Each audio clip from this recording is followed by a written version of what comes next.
Hello and welcome to my pod, John Forster Talks to Dynamic Leaders. Here we'll discuss subjects such as the value of teamwork. Nobody does anything alone. The ability to come back from failing. Failing and dealing with rejection is not the end of the world. And the true value of hard work. Dreams don't work unless you do. You know, nobody's going to come in this cage and outwork and outwork. So come along with me for the ride, and most importantly, be dynamic. What's up, everybody? How's everyone doing today? Finally here, first episode of John Forster Talks to Dynamic Leaders. I got Doug Pires on the line. Doug is a senior vice president at UBS Financial. He's one of Forbes' next gen wealth advisors. We got him on. How's it going, Doug? It's going great. First off, before we begin, I would like to thank you. I feel honored to be the first guest. Podcast here. And hopefully we set a good stage. And, next week, I think you have Obama coming on, right? So we're going to hopefully we're going to set the bar very high. We set the bar high. We'll see what happens. Maybe I'll send him a note on Facebook. We'll see if you were actually the first one to get the dates back to me. I have some great guests lined up. So you got the dates back. So you got number one on the list. So that's one good thing in leadership. Make sure you get your responses in. That's awesome, Doug. Yeah. So, one of the things I'm dealing with right now, I'm currently in my kitchen essentially because my office is under construction. Like many people in the pandemic, I bought a new place and I'm playing having fun with the COVID supply chain issues. So I've had like a table show up and no chairs, and the bed shows up and no frame. Yeah. I got a roof over my head, so I can't complain. I moved in October dealing with the same type of stuff. It's been a mess, but roll with the punches. And, the world's opening up. I'm excited. I'm going down to Ocean City next week for the week with the family. I'm excited for that. So that's going to be fun. What do you got planned? I know you're usually a big traveler. What do you got on the horizon? Well, traveling is a little easy with less children, right? So I'm trying to get to some far-flung places, and I've had a trip booked for Africa before the pandemic, and it just kept getting delayed, and finally we have the green light. Excellent. So it's a little nervous to kind of get out there, but we got to get out there sometime. Nice. So that's going to be fun, man. That's a place I always wanted to be. Always wanted to go to. Sounds amazing. So hopefully I come back, John. What's that? Hopefully I come back in one piece. Yeah, hopefully, you don't know. You could get stuck somewhere like things were happening in March and April. But I think we're moving in the right direction. I think you're going to have fun and you'll be back here. So let's get into it. You, graduated from Edgewood High School, now known as Winslow Township, a small town in South Jersey, but they're known for world Olympic champion Jordan Burroughs in wrestling coming out of there. So what happened after that? What was the next step in your journey? Yeah. Well, first off, Jordan Burroughs, phenomenal athlete, but we also do manufacture other types of athletes. We've got track athletes that have gone on and played in the Olympics. We've got NFL players. And then, world-class financial advisors. lot in the water over there in Winslow. There's something going on down in ADCO. So being from ADCO, I think was a cool experience. I had a great time in high school. We really loved the people that I went there with, and we still keep in touch today. But then from there, making the leap and going into Penn, it was a culture shock. It was like, a lot about the education side, and then you arrive at school and you meet all these other people from all across the world. And they've got the education side, but I felt like they had the more well-rounded experiences, things that I didn't have. So it became like a learning culture more so than just the education part. So it was neat because I came from a different place than a lot of people. But at the same time, I went to a public school. They may have gone to Phillips Exeter Academy. But we had many of the same challenges, many of the same things. So like as much as I'm learning from them, we're also finding that, there's many commonalities no matter where you go with people. No, I agree with you. I mean, I didn't go Ivy League, but I went to Rutgers, and it was the same type of thing. Everyone was very different. People were surprised that my town was mostly farms. I had to learn a lot there. One thing I tell people this, that, I showed up to college, and you usually get there a couple days before. You have 3 days before of orientation, and then you start your classes. And I showed up like my second day. I see people with their class schedules. And I'm like, well, when do they give you your class schedules? And everyone's like, oh, we had this for months. Like, you were supposed to go in and register for your classes. I literally had no classes. I was like, wait a second, what's going on here? So it's something I learned through my years. And a lot of people ask me, because a lot of the jobs I have been very wide with a lot of things to take care of. And I tell people that, and people ask me, how do you keep track of all this stuff? And I tell people that story, that it wasn't something that I just was born with. I showed up to college with absolutely no classes registered. You had to take these exams too. And luckily I was on the wrestling team, and they went to the advisor there. They helped me get that straightened out. But I tell people I showed up with nothing, thinking I was just gonna, walk in the first day like it's high school, and they're gonna, tell me where to go. Yeah. So I think that it is a culture shock when you leave where you come from and go into this different area. It's one of the biggest building things with college. So, to your credit, you should mention this, John. I mean, you were a well-regarded wrestler coming out of high school. You were a big deal. So was all right. I wasn't. I mean, yeah, you got your name in a couple of places. Let me tell you this. You were, big time at Penn on the gridiron. I know you were a varsity athlete there. Why don't you tell us a little bit about that, Doug? Right. So, you were a Division I athlete, where there was like a lot of people know that sport. I was a Division I athlete, and not a lot of people know that sport. Mostly times in the stands, it's friends and family. It's not like strangers coming to watch you play. I played sprint football at Penn. And it's a league that, is available at Army and Navy, and it was at Princeton and Cornell and some of the other Ivies. They're broadening out the sport now, but it was great to be able to play a sport in college, to juggle. You find, and I'm sure you found this, right? When you have to be organized because you have to do athletics and you have to do education, you are much more on the ball. And then when you're out of season and you have a little bit more free time, all of a sudden, you have room to let things kind of get scattered and played out. And so I think any athlete that has been through it, even I don't care what sport it is, if you've had to juggle multiple things, it's a good proving ground for the real world. The reality is, like, you've got a full-time job, you've got a family, and then you have to interact with also all people that are responsible to you on the team. Exactly. Yeah, exactly. I mean, I do agree that, I always did better when I was in season with the school. Just having that regimen and learning that was good. Now, don't sell yourself short. I know, sprint football, it's under 165 pounds, but the best athletes are the little guys. That's what we know. I was lightweight in MMA and wrestling. Everyone knows they're the best athlete. The big guys get sometimes a little more of the credit, but they're definitely the best athletes of the group. So let's jump ahead. Let's go. How did you go from, UPenn to get into the financial world? Yeah, I would say I didn't have the most traditional route to get into the financial world. I was a neuroscience major in school, and my mission was into medicine. I was trying to become a doctor. And again, like we talked about earlier, you get there and you feel like everybody's kind of been there before. Somebody's had some coaching. And so I started learning that I needed to get research on my resume, and I needed to sort of broaden out, not just the academics, but I also had to do stuff that would make me look good to these colleges if I wanted to go to med school. So as I started looking around, I had waited too late. All the people that were kind of there before me knew that they would get these jobs, and I couldn't find a job.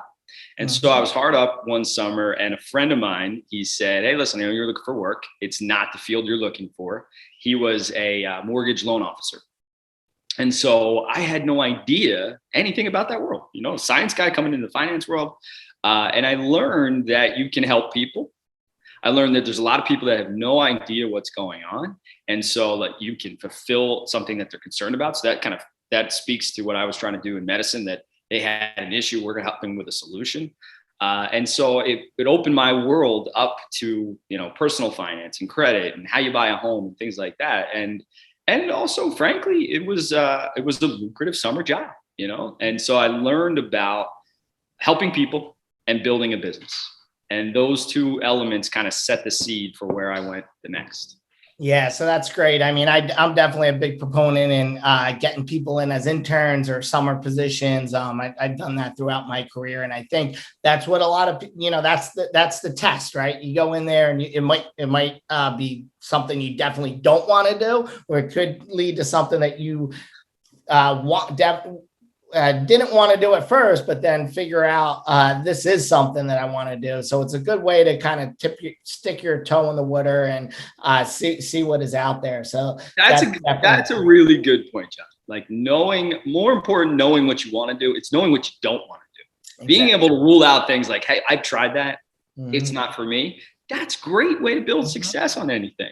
Yeah. You don't know what you're good at until you try things out. And you may be something that you're really good at that you just haven't tried yet.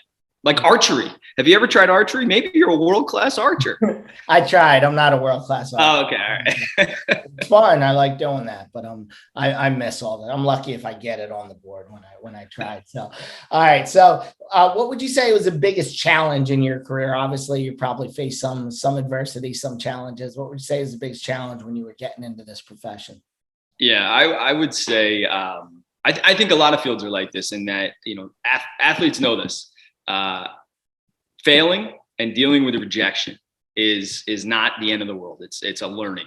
And so as an advisor, when you start out as a financial advisor, your job is really to go get clients. You may know everything about how to invest the money, but if you can't talk to somebody and show them that you're competent and capable and trustworthy, then you're not going to have any clients. And so in that regard, it's a lot like a sales job. And so in every sales job, you hear more no's than yeses to start. And so you have to deal with failure without becoming cynical and jaded and just knowing that you have to kind of stay at it. And I always would think about this as like Thomas Edison. Mm-hmm. Famously, when he was trying to figure out how to make this light bulb, he tried like 1,000 different things. He tried everything to make a filament that would last inside a bulb so we could have light. Mm-hmm. And so he was being interviewed after he discovered this, and they said, how did you rise from all the failures? You failed over 1,000 times to make a light bulb. And he said, I don't think I failed. He said, I found 1,000 ways that it didn't work, and I only need to find the one way to make it work. And I thought about that as building a career is like, I don't need to have every single client in the country. I just need to have enough people that trust me and love me that I can build a business with. And I think that's a really good lesson for anybody in their field, is knowing that you're not going to be great at anything you do the first time you do it. But if you can overcome the no's and get to the yeses, or you can overcome the failures and not lose that same motivation, not use that same fervor for what you're doing, then you will be successful no matter what it is, right? You spend enough time doing something, you're going to get good at it. Yeah, exactly. I mean, I think you never lose. You either win or you learn is a good motto. So I like that. Win or you learn. To the point.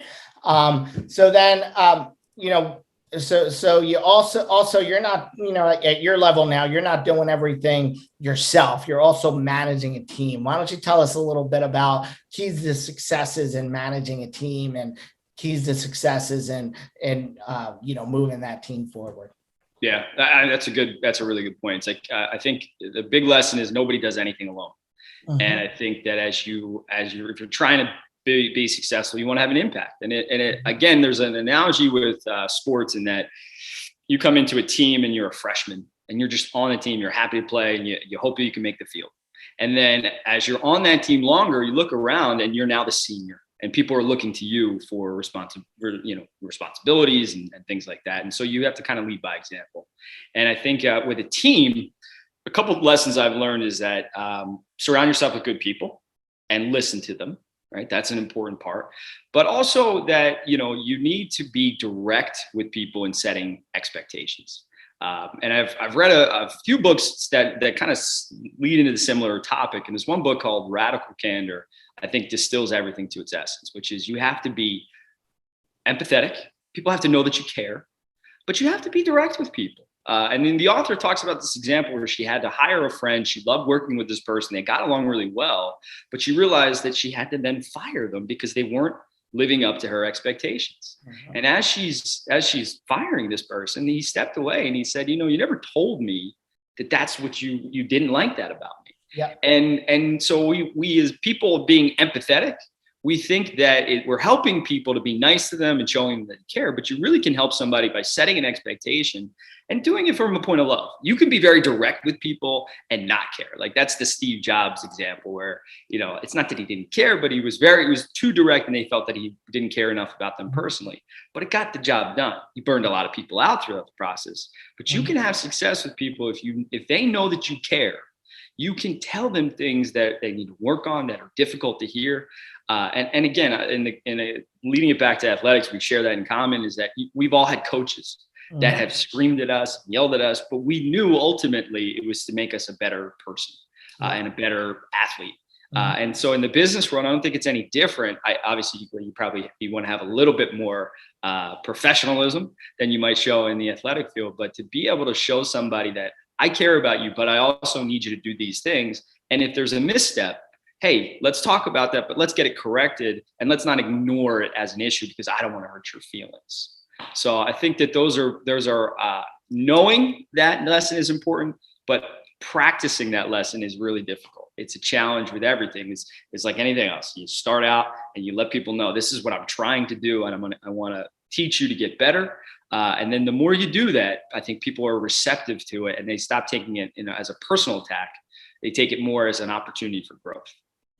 No, exactly. And I'm gonna check out that book. I think that hits it right on the head. You're not doing anyone any favors by just saying good job when there's things that you want done differently or should be done differently for their own growth. So what about one thing that could be important in a leader is work ethic. So how does your work ethic help out your leadership? Yeah, I think there's a great line that says, dreams don't work unless you do. And I think that's a reality is that, when with being a leader, you want to lead by example. And if you're putting the time in and you're putting the effort in, good things will happen. It's formula. That's the frustrating part about success is that, there are people that may have more talent, but the work ethic trumps all the talent. And so if you can stay at something and show that in a repeatable way, it does two things for you. It makes you better at what you do. And it makes you a leader that's like a chef that eats their own cooking. If somebody sees you doing something and putting the time and putting the effort in, they're going to be more compelled to do that versus somebody that's sitting back and saying you need to do and dictating all the things you need to do. If you don't exemplify what it takes to be a winner or successful, then you're not going to have people that follow you into that. That in ancient times, when the feudal times, you'd have the leader would be out in front leading the charge. And I think that's really what it comes down to is demonstrating, living and walking the walk so that people will emulate and want to follow you in your quest. Yeah, exactly.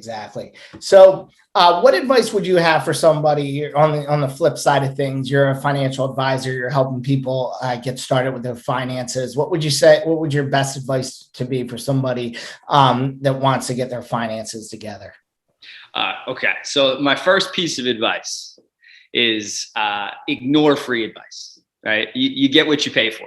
Okay. Yeah. So that's an important lesson for everybody because everybody feels free to offer. You should do this. You should do this. Mm-hmm. The reality is I think a lot of people in my field as a financial advisor tend to make it more complicated than it needs to be. Mm-hmm. The basic elements of setting up a financial foundation are very simple.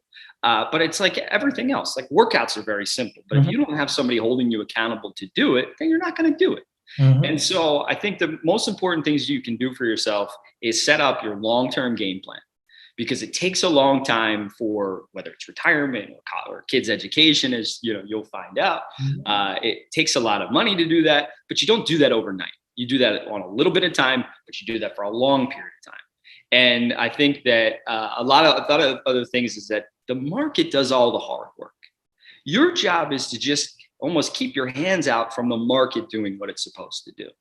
And so a lot of times my job as a professional advisor is telling people, no, don't be too aggressive or don't be too conservative. Telling someone to hear the word no, it relates back to the book. It's those people, I have to be direct. They have to hear what they need to hear, but they have to know I'm doing it because it's not for them today, it's for them down the road. And so the advice for people is to do the right things over long periods of time. Try not to meddle in it. And if you really don't have confidence and you don't feel that you're very good at what you're doing, then hire a professional, just like you would, you go to Home Depot if you're handy and you can get all the things you need to build a house and do an addition. If you don't have that skill, then hire a professional and learn to work with that professional. Let that professional teach you what you need to know rather than just do it for you. If you want that done, great. But education, I think, does a lot for people, on a day-to-day basis. Yeah, exactly. I mean, and I'm a big fan of simplifying things. I do think that in every profession, people try to make things way more complicated than it should be. A lot of times when I'm looking at a process, you get much more gains with simplifying it than making it more complex. So that's good to hear there. So the last question, I know you're in Philly. Big game coming up, 76ers in game 7. I know you were at that colossal breakdown in game 5 that they have. We're in the conference semifinals now. Let's see if they're going against the Atlanta Hawks. What are your thoughts for game 7 with the Sixers? We say colossal breakdown, but that other team they're playing is pretty good.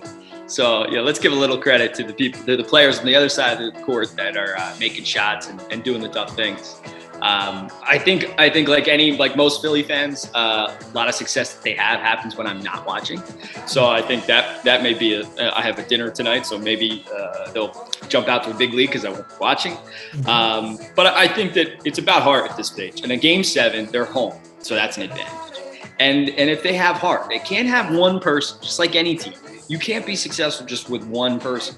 You have to have all the players that can really step up. And so they won the game in Atlanta because they had another player step up and make shots in big time moments. And so if we can see that, and it's usually somebody, right, that's not on the starting 5, somebody that comes off the bench that makes a significant contribution. So if I had to pick my MVP for the game, aside from probably Embiid, it's probably going to be somebody off the bench, and I'm just going to throw Maxey out there. I'm going to say, let's say he's going to hit a couple of big shots for us. Yeah, and that's always what it is. It's the role players that get it done. All right, thanks a lot, Doug. This has been a great first episode. Be sure to follow on YouTube, Spotify, anywhere you can find your podcast. We'll be on, and we got some great guests coming on in the future. Everyone, thanks for joining us, and be dynamic.